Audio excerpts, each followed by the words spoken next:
तो देखो आज कौन सा अपनी समता का कौन सा कसौटी आई?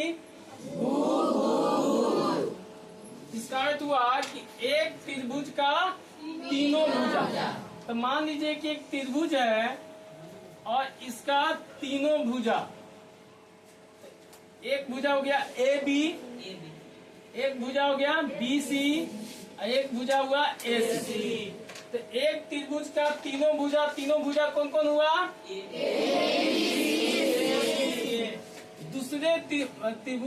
दूसरे त्रिभुज के संगत तीनों भुजा है। तो एक दूसरा त्रिभुज बनाइए,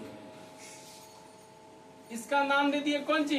डी ई एफ। इसमें कौन भुजा हुआ? डी ई एफ और डी एफ।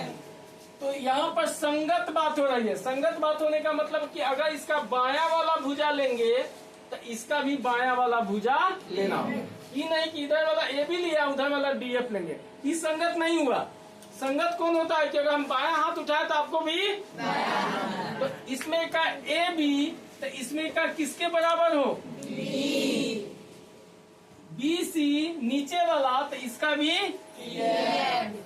ए सी, तो इसका तो अगर यह तीनों बराबर हो जाता है तो त्रिभुज क्या हो जाएंगे? सर्वांग। यानी एक त्रिभुज का तीन भुजा दूसरे त्रिभुज के तीन भुजा के बराबर हो तो त्रिभुज क्या हो जाएंगे? तो यहाँ पर ए बी सी और डी ई एफ दो त्रिभुज है,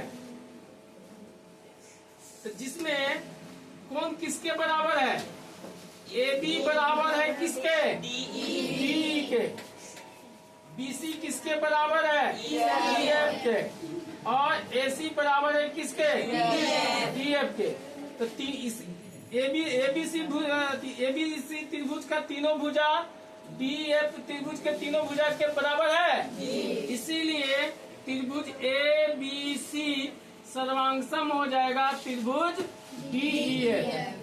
अब सर्वांगसम होगा तो क्या रिजल्ट आएगा? रिजल्ट आपको क्या मिला? तो सर्वांगसम का मतलब होता है माप और आकार दोनों सेम होता है। तो तीनों भुजा तो बराबर हो गए, तो तीनों कोण बराबर हो जाएगा। तो कोण ए किसके बराबर हो जाएगा? तो रिजल्ट में आया कि कोण ए बराबर हो जाएगा कोण बी किसके बराबर हो जाएंगे?